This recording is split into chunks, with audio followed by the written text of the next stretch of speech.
सबसे पहले तो आपने मुझे महामहिम राष्ट्रपति जी के अभिभाषण पे बोलने का समय दिया, इसके लिए धन्यवाद। 5 साल के अंदर प्रधानमंत्री जी के नेतृत्व में जो देश जिन ऊंचाइयों पे पहुंचा और हमारे पड़ोसी मुल्क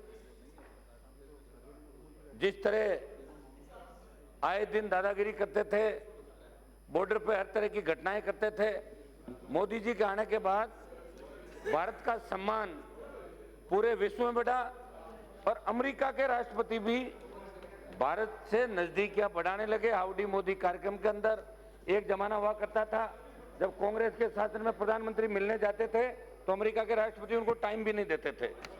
सभापति महोदय, राष्ट्रवाद इस देश के कोने कोने के अंदर प्रधानमंत्री जी ने जगाया और हर कोई व्यक्ति अपने आप को भारतीय कहने में गौरवान्वित महसूस कर रहा है कि मैं भारतीय हूं।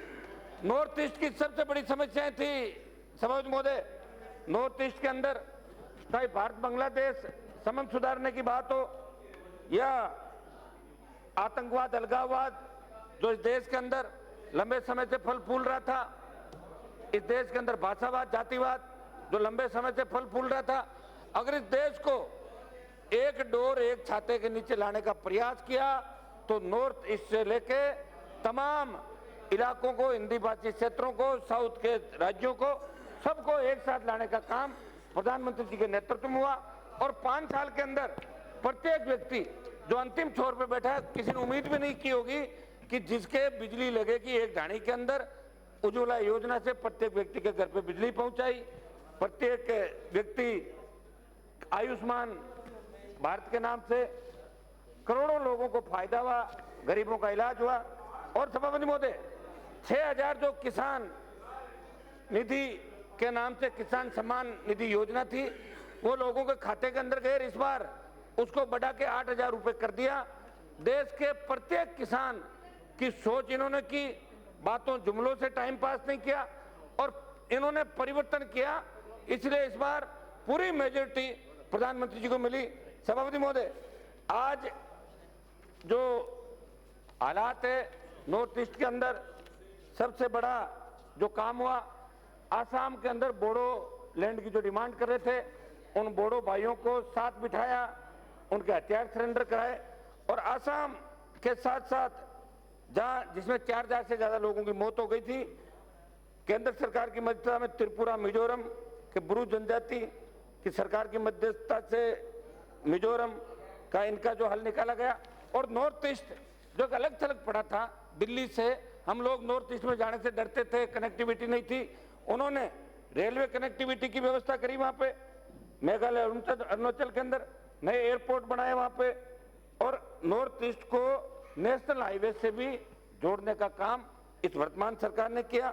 और बांग्लादेश बॉर्डर पे जिस तरह भारत पाकिस्तान का बॉर्डर है वहां फेंसिंग की गई, उसी तरह बांग्लादेश बॉर्डर को भी पूरा फेंसिंग करने का काम चल रहा है। हम डिफेंस कमेटी के अंदर है, बॉर्डर पे भी गए थे सभापति महोदय, और नाथुला और जितना भी जो इलाका चाइना से लगता है वहां हमारे सैनिक जिस जज्बे जोश के साथ खड़े थे, हमें चीन से कोई खतरा नहीं है, भारत सुरक्षित है और चीन भी नजदीक बढ़ाने को मजबूर हो गया।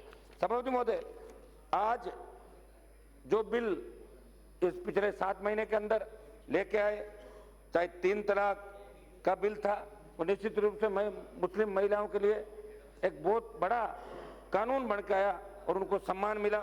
सभापति महोदय, चिट फंड संशोधन कानून, ट्रांसजेंडर व्यक्तियों के अधिकारों का संरक्षण देने वाला कानून, और सबसे बड़ा धारा 370 और 35 है जिसके नाम से कांग्रेस पार्टी डराया करती थी और वहां श्रीनगर के अंदर लाल चौक में झंडा फहराने से लोग डरते थे। लद्दाख को अलग केंद्र शासित प्रदेश घोषित किया, जम्मू कश्मीर को अलग केंद्र शासित प्रदेश करके वहां अरबों खरबों रुपए केंद्र से वहां जाएंगे, एम्स के अस्पताल इस देश को दिए, प्रत्येक व्यक्ति को सुनने का काम किया। और सभापति महोदय, सबसे बड़ा जो काम किया वो सीएए के अंदर इन्होंने उन तमाम लोगों को, चाहे वो पाकिस्तान, अफगानिस्तान या बांग्लादेश से, हिंदू, जैन, बौद्ध, फारसी, तमाम जो वहां के अल्पसंख्यक थे, जबरदस्ती उनसे धर्मांतरण करवाया जाता था। हमारे वहां मंदिर तोड़ दिए गए, लोग परेशानी में थे और कश्मीरी पंडित जिनको वहां से कितने सालों पहले निकाल दिया। जब स्कूल कॉलेज के अंदर पढ़ा करते थे तब कश्मीरी पंडितों की, बोडोलैंड की, उल्फा की बातें सुना करते थे, लेकिन उन सबको अगर समाप्त किया और एक झंडा और एक कानून का काम किसी ने किया, एक संविधान का काम किया, तो प्रधानमंत्री जी नरेंद्र मोदी जी ने एक काम किया। और अमित शाह जी को भी इसके लिए बहुत बहुत हम धन्यवाद देते हैं कि आज प्रत्येक व्यक्ति हिंदुस्तान के अंदर ये कह रहा है कि मैं हिंदुस्तानी हूं। भाई अपना नॉर्थ ईस्ट के अंदर बैठा भाई भी हमें भाई समझता है।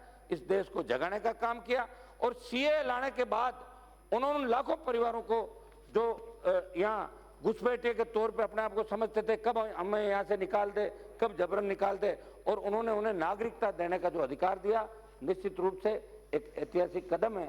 ये इतिहास के अंदर लिखा जाएगा। और थोड़े बहुत लोग इसका विरोध भी कर रहे हैं। कुछ तो दिल्ली का चुनाव है कि 8 तारीख तक अखबार में छपने के लिए सारे के सारे बेल में आ जाते हैं, फिर चले जाते हैं वापस। दिल्ली के चुनाव में हमारी खबर छप जाए। दिल्ली के चुनाव में आप पार्टी लड़ रही है, कांग्रेस का तो खाता ही नहीं खुल रहा। कांग्रेस वाले इतने खुश क्यों हो रहे हैं बिना बात के दिल्ली के चुनाव से? कांग्रेस का तो कोई काम है नहीं उसके अंदर। सभापति महोदय, मैं कहना चाहूंगा कि आज देश के अंदर प्रधानमंत्री जी जिस हिसाब से चल रहे हैं, 50-55 साल के जो खड्डे खोद दिए थे कांग्रेस पार्टी ने, उनको भरने में समय तो लगेगा सभापति महोदय, अभी और समय लगेगा। लेकिन देश का किसान और देश का जवान इनके साथ खड़ा है। सभापति महोदय, किसानों की आय को कैसे दुगना किया जाए, प्रधानमंत्री जी चिंतित रहते हैं। एनडीए की मीटिंग के अंदर, ऑल पार्टी मीटिंग के अंदर मामले उठाते हैं, बड़े चिंतित हैं कि किसान की आय बढ़नी चाहिए। 1950 के दशक में जीडीपी में कृषि भागीदारी 52% हुआ करती थी, वो घट के 16% सिमट गई। मैं आपके माध्यम से प्रधानमंत्री जी का, कृषि मंत्री जी का ध्यान आकर्षित करूंगा कि न्यूनतम समर्थित मूल्यों पर स्वामीनाथन आयोग की रिपोर्ट को भी पूर्णतः लागू किया जाए ताकि देश के किसान को बचाया जाए। आय व मूल्य का अधिकार विधेयक यहाँ पे लाया जाए ताकि देश के उस अन्नदाता को बचाया जाए जो 70 साल से देख रहा है कि कोई आएगा और हमारी सुध लेगा। सभापति महोदय, आजादी के 70 साल बाद हजारों किसान कर्ज के बोझ के तले आत्महत्याएं कर रहे हैं। किसान के बेटे नौकरियों का अभाव के अंदर या तो हाथ में बंदूक लेके अपराध की दुनिया के अंदर जा रहे हैं और या फिर फांसी के फंदे को झूम रहे हैं। तो मैं प्रधानमंत्री से मांग करूंगा कि 3 साल में और पिछले 10-15 साल के दौरान धन्ना सेठों का 3 लाख करोड़ का कर्जा माफ किया, तो कर्ज माफी पे नए सिरे से दिल्ली की सरकार को सोचना है कि किसान को किस तरह बचाया जाए। ये हमारा निवेदन रहेगा। 2018 की जो आरबीआई के आंकड़े हैं, ये कह रहे हैं कि 10 सालों में अलग अलग राज्यों में किसानों के 2.21 लाख के करीब कर्जे माफ किए। वहीं पिछले 15 साल के अंदर 3 लाख करोड़ का कर्जा धन्ना सेठों का माफ कर दिया। सभापति महोदय, ये अभी हमारे राजस्थान के अंदर, मैं राजस्थान पे आऊंगा सभापति महोदय, टिड्डी का बहुत बड़ा प्रकोप हुआ राजस्थान के अंदर। टिड्डी राजस्थान के 11 जिलों को, कल भी हमने बात करी थी, अर्जुन मेघवाल जी ने जवाब भी दिया था। टिड्डी से बहुत बड़ा नुकसान हुआ सभापति महोदय। गुजरात, राजस्थान, पंजाब की 700 करोड़ से ज्यादा फसलें तो राजस्थान की चौपट कर दी और 7.77 लाख हेक्टेयर में बहुत बड़ा नुकसान हुआ। पाकिस्तान से टिड्डी का दूसरा दल आ रहा है, ऐसी सूचना मिल रही है। इसमें गुजरात की सरकार ने सहयोग किया, टिड्डी पे कंट्रोल हो गया।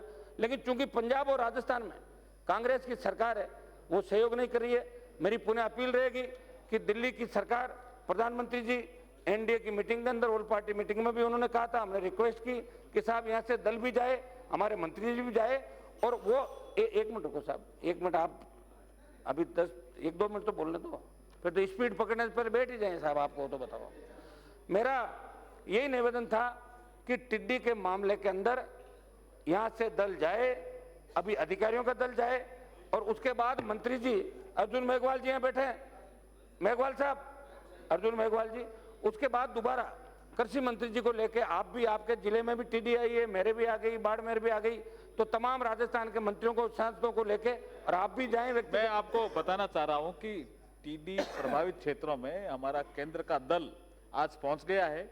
आपके क्षेत्र में भी बाड़मेर, जैसलमेर, बीकानेर, जोधपुर, सब जगह पहुंचा, जालोर, सुरई, और जितना भी केंद्र सरकार करेगी बिल्कुल किसानों की मदद करेगी, तत्परता से करेगी। महोदय, मैं वहां का सांसद हूं, मैं कोई वोट बैंक की खातिर नहीं लड़ता, मैंने खुद की मेरी रीजनल पार्टी बनाई, प्रयास किया और देश हित में प्रधानमंत्री जी को सपोर्ट किया और सपोर्ट हमारा रहेगा, प्रधानमंत्री जी को हमेशा समर्थन रहेगा।